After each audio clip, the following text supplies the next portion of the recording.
Shalom, selamat pagi Bapak Ibu Saudara yang kekasih. Pagi ini kita masuk di dalam pembacaan firman Tuhan dalam Amsal 21 ayat yang ke-8. Dikatakan di sana begini, berliku-liku jalan si penipu, tetapi orang yang jujur lurus perbuatannya. Firman Tuhan ini katakan bahwa, sekali lagi firman ini katakan bahwa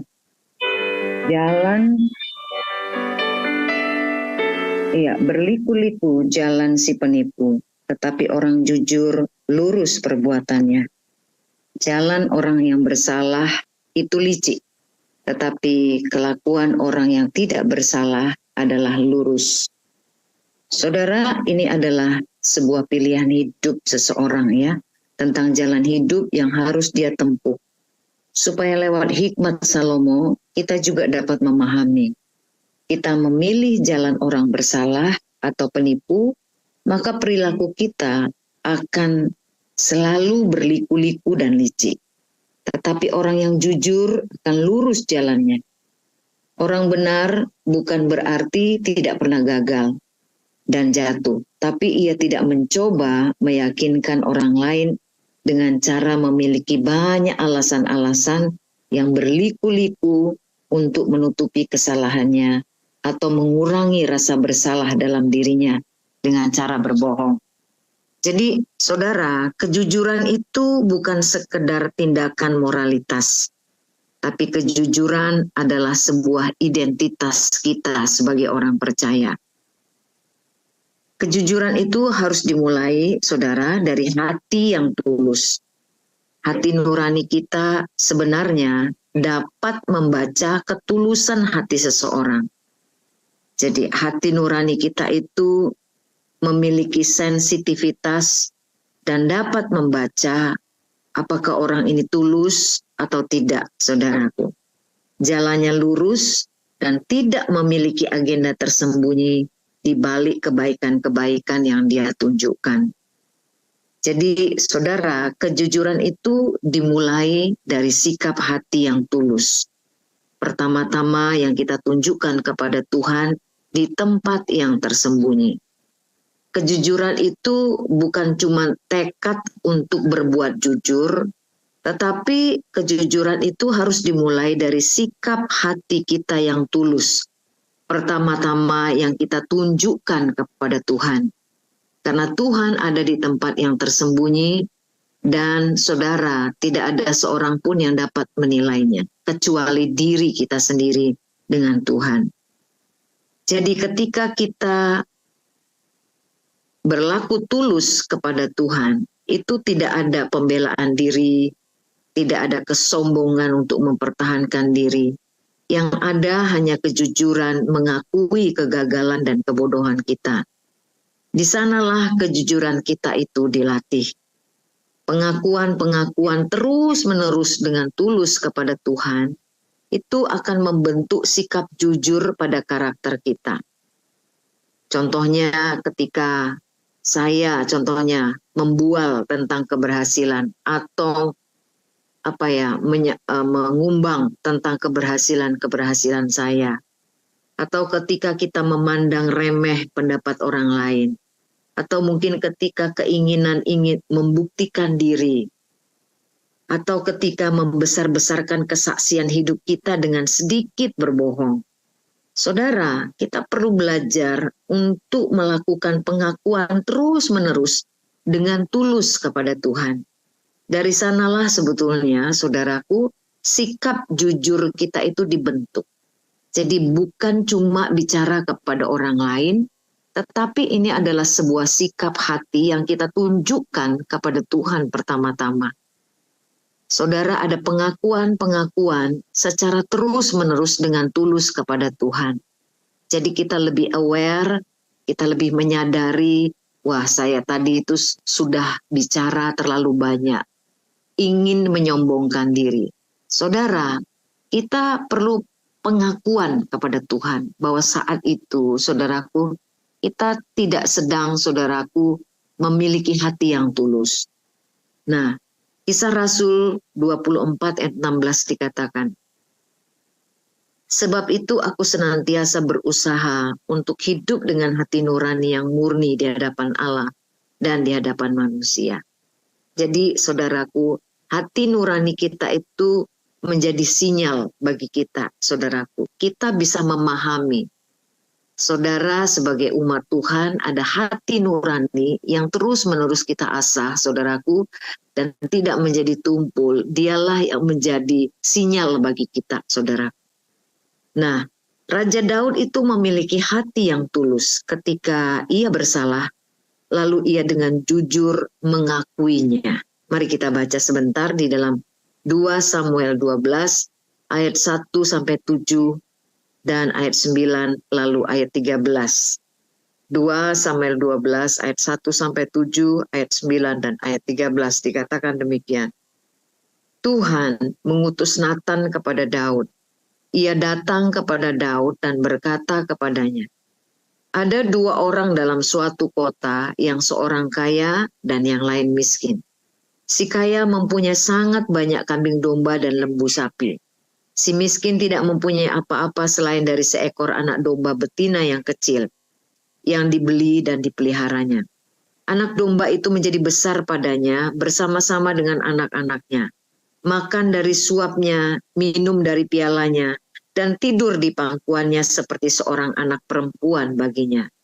Pada suatu waktu, orang kaya itu mendapat tamu dan ia merasa sayang mengambil seekor dari kambing dombanya atau lembunya untuk memasaknya bagi pengembara yang datang kepadanya itu.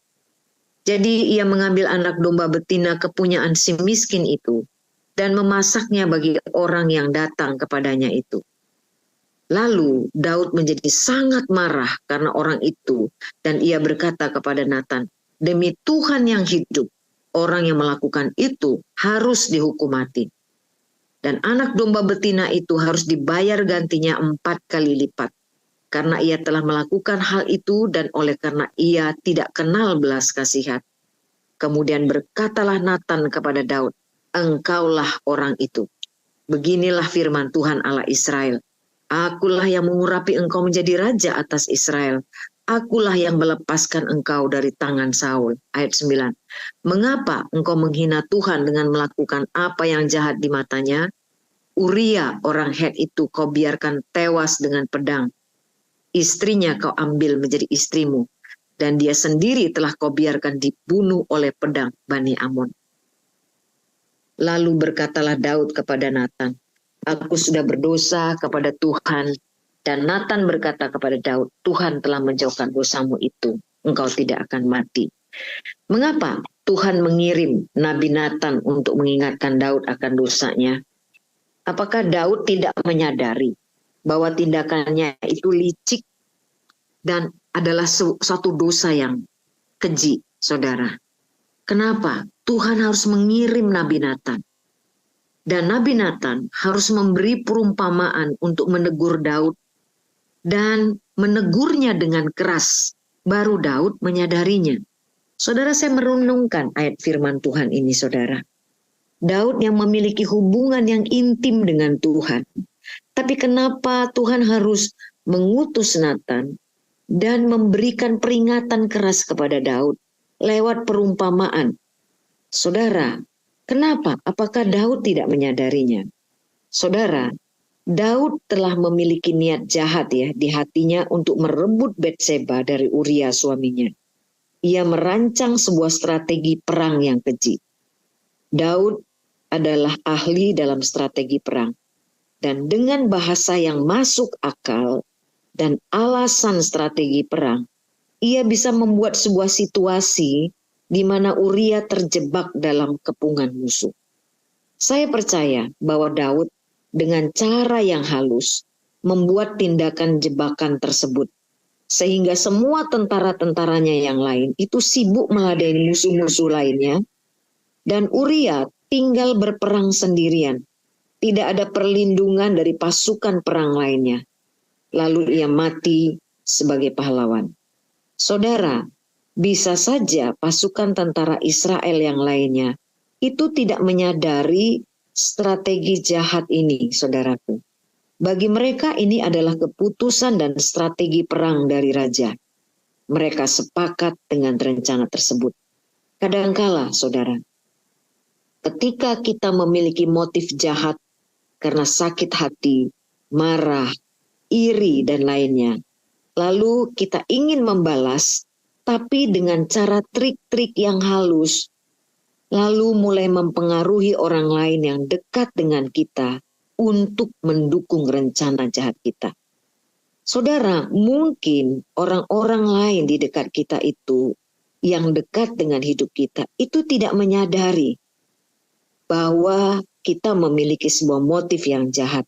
Mereka sepakat dan mendukung kita. Saudara, kita bisa dengan bahasa yang halus, dengan atas nama saudaraku kebaikan, saudara, kita sedang membawa sebuah rencana dan motif yang jahat kepada mereka. Inilah dosa yang sering dilakukan oleh pemimpin.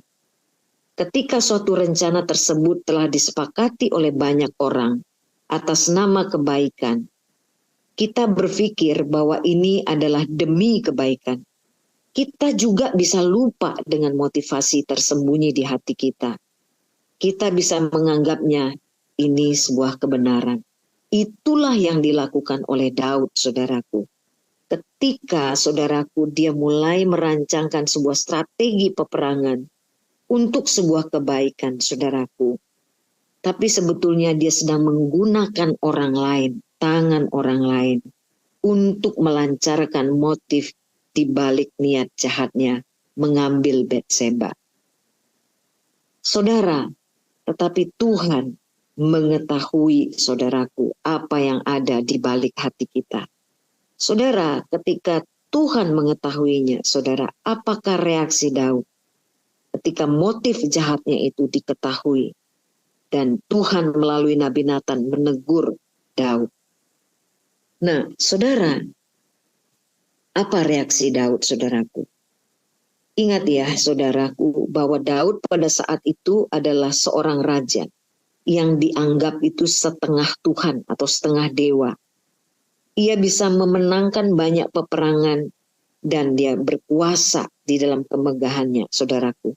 Jadi Raja Daud saat itu sangat dihormati, ditakuti. Saudara, namun ketika Daud berdosa mengambil Batseba, merencanakan pembunuhan itu, dan Nabi Nathan diutus untuk mengingatkan dengan keras dan tanpa tedeng aling-aling, saudaraku, Daud menyadarinya.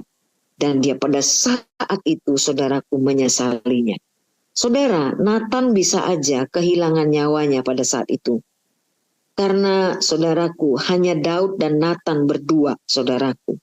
Dan Daud memiliki kekuasaan sebagai raja. Dia memiliki kekuasaan penuh. Tapi yang luar biasa adalah ketika Daud ditegur Nabi Nathan dengan keras, tanpa tedeng aling-aling. Daud tanpa membuat banyak alasan-alasan. Daud langsung mengakui kesalahannya. Alkitab katakan Daud berpuasa berhari-hari dan dia menolak untuk dihibur. Ia terbaring di lantai dan mengenakan lapik sebagai alas tidurnya. Sebagai tanda penyesalan yang dalam atas strateginya yang jahat pada Uria. Sehingga Uria mati. Dan mengakibatkan juga anak dalam kandungan Batseba mati. Saudara, dengarlah nyanyian Mazmur Daud yang diciptakan sebagai ungkapan penyesalannya yang teramat dalam kepada Tuhan yang ia cintai. Mazmur 51 ayat 1-11. Saudara, ini agak panjang, tetapi ini adalah ungkapan daripada Daud, saudara. Dikatakan, ketika Nabi Nathan datang kepadanya setelah ia menghampiri Batseba, kasihanilah aku ya Allah menurut kasih setiamu. Hapuskanlah pelanggaranku menurut rahmatmu yang besar. Bersihkanlah aku seluruhnya dari kesalahanku, tahirkanlah aku dari dosaku. Sebab aku sendiri sadar akan pelanggaranku. Aku senantiasa bergumul dengan dosaku. Terhadap engkau sajalah aku telah berdosa. Dan melakukan apa yang kau anggap jahat, supaya ternyata engkau adil dalam putusanmu, bersih dalam penghukuman. Sesungguhnya dalam kesalahan aku diperanakkan, dalam dosa aku dikandung ibuku. Sesungguhnya engkau berkenan akan kebenaran dalam batin, dan dengan diam-diam engkau memberitahukan hikmat kepadaku. Bersihkanlah aku dari dosaku dengan hisop, maka aku menjadi tahir. Basuhlah aku, maka aku menjadi putih dan seperti salju. Biarlah aku mendengar kegirangan dan sukacita. Biarlah tulangku yang kau remukkan bersorak-sorai kembali. Sembunyikan wajahmu terhadap dosaku. Hapuskanlah segala kesalahanku. Jadikanlah hatiku tahir ya Allah, dan perbaharuilah batinku dengan roh yang teguh. Janganlah membuang aku dari hadapanmu, dan janganlah mengambil rohmu yang kudus daripadaku. Bangkitkanlah kembali padaku kegirangan karena selamat yang daripadamu. Dan lengkapilah aku dengan roh yang rela. Maka aku akan mengajarkan jalanmu kepada orang yang melakukan pelanggaran, supaya orang berdosa berbalik kepadamu. Saudara, satu hal yang menarik hati Tuhan terhadap Daud adalah kejujuran hatinya. Daud tidak berdalih ketika dosanya diberitahu Nabi Nathan, atau ia tidak mencoba membela diri atau marah dan mengalihkan kesalahannya kepada orang lain. Saudara, kejujuran itu membutuhkan keberanian dan kerendahan hati. Perlu keberanian untuk mengakui sebuah kegagalan, karena akan berisiko pada penilaian negatif orang lain kepada diri kita. Perlu kerendahan hati untuk mengalahkan kesombongan yang bertahta dalam diri kita. Tuhan mencintai ketulusan dan kejujuran, dan Ia bergaul karib dengan orang yang berlaku jujur. Firman Tuhan katakan dalam Amsal 3 ayat 32. Karena orang yang sesat adalah kekejian bagi Tuhan. Tetapi dengan orang jujur, Ia bergaul erat. Saudara, dengan orang yang jahat, Tuhan membenci sikap jahat. Tetapi dengan orang yang jujur, Tuhan bergaul erat. Jadi Tuhan bergaul karib dengan orang yang jujur, bukan orang yang sempurna. Orang yang jujur di sini maksudnya adalah orang yang berlaku dengan hati yang murni, yang mau dengan jujur mengakui siapa dirinya. Tuhan bergaul karib, saudaraku, dengan orang yang demikian, dengan orang yang tulus hati dan orang yang jujur, bukan dengan orang yang sempurna. Karena Tuhan tahu setelah manusia jatuh dalam dosa, tidak ada seorang pun yang sempurna, saudara. Tuhan menjadi sahabat dekat orang yang jujur dan berani mengakui kegagalan-kegagalannya tanpa alasan pembelaan diri. Saudara, dikatakan, saudara, berbahagialah manusia, Mazmur 32 ayat 2-5 dikatakan demikian. Berbahagialah manusia yang kesalahannya tidak diperhitungkan Tuhan dan yang tidak berjiwa penipu. Selama aku berdiam diri, tulang-tulangku menjadi lesu karena aku mengeluh sepanjang hari. Sebab siang malam tanganmu menekan aku dengan berat. Dan sumsumku menjadi kering seperti oleh teriknya musim panas.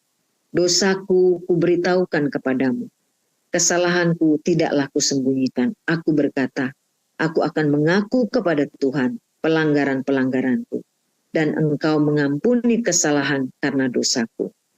Daud memberi pengakuan bahwa selama ia berdiam diri dan tidak mengakui dosanya, itu akan menjadi tekanan berat bagi tubuh dan jiwanya. Dikatakan dalam firman ini, tulang-tulangku menjadi lesu, sumsumku menjadi kering, dan jiwanya galau karena tidak dapat beristirahat dalam Tuhan. Tuhan pelindung bagi orang jujur. Ada beberapa, saudaraku, berkat yang mau saya sampaikan di sini. Apakah berkat bagi orang yang berlaku jujur, yang hidupnya murni dan tulus? Yang pertama, Tuhan itu menjadi pelindung bagi orang yang hidupnya jujur. Amsal 2 ayat 7, Ia menyediakan pertolongan bagi orang yang jujur, menjadi perisai bagi orang yang tidak bercela lakunya. Saudara, yang pertama adalah Tuhan menyediakan pertolongan bagi orang yang hidupnya jujur. Dan Tuhan menyediakan perisai bagi orang yang tidak bercela lakunya. Tidak bercela lakunya ini bukan orang yang sempurna ya saudara, tetapi orang yang jujur, orang yang tulus, orang yang mengakui, saudaraku, siapa dirinya. Yang kedua, Tuhan memberkati orang yang jujur. Saudara, Amsal 11 ayat 11 dikatakan, berkat orang jujur memperkembangkan kota, tetapi mulut orang fasik meruntuhkannya.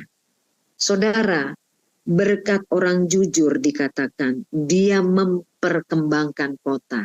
Saudara, ketika kita memiliki visi, memiliki kerinduan untuk menyebarkan kerajaan Allah, saudara, orang yang jujur, orang yang tulus, saudaraku, dikatakan akan memperkembangkan kota.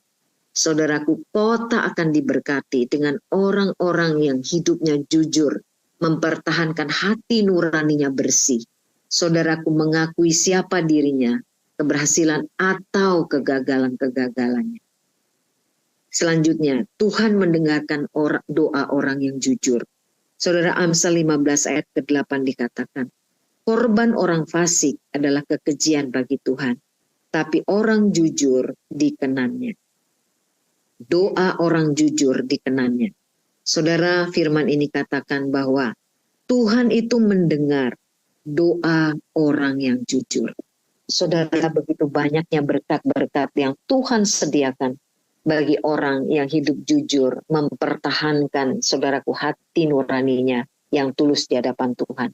Ingat, saudaraku, kejujuran kita harus dimulai dari pengakuan-pengakuan kita kepada Tuhan.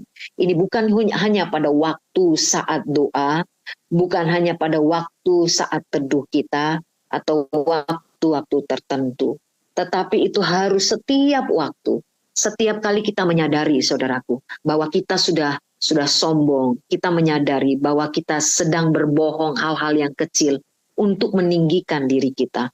Kita sedang membual tentang keberhasilan-keberhasilan kita. Roh Kudus menyadarkan kita. Saudara, orang yang tulus akan mengakui kejujurannya, saudara, mengakui, saudaraku, kegagalannya, kesalahannya. Saudaraku, inilah yang disebut, inilah cara kita membangun kejujuran, saudaraku, dalam hidup kita. Dimulai pertama-tama kepada Tuhan. Mari kita berdoa. Bapa, terima kasih Tuhan Yesus. Kau yang mengenal dan mengetahui segala sesuatu, motif di balik hati kami, Bapa. Kadangkala Tuhan kami tidak menyadarinya. Pikiran-pikiran kami begitu banyak sekali, Tuhan. Kami menginginkan ada pengakuan-pengakuan dari orang lain. Kami menginginkan derajat yang tinggi dan mulia. Tetapi Engkau mengenali motivasi hati kami, Tuhan. Kami mau senantiasa dengan jujur. Dan kami mau melatih pikiran kami. Mau melatih hati kami. Untuk senantiasa aware.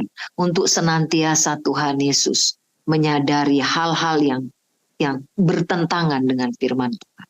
Kami mau hidup dengan jujur di hadapan Tuhan. Terima kasih Bapa pagi hari ini. Dalam nama Yesus kami berdoa dan mengucap syukur. Amin.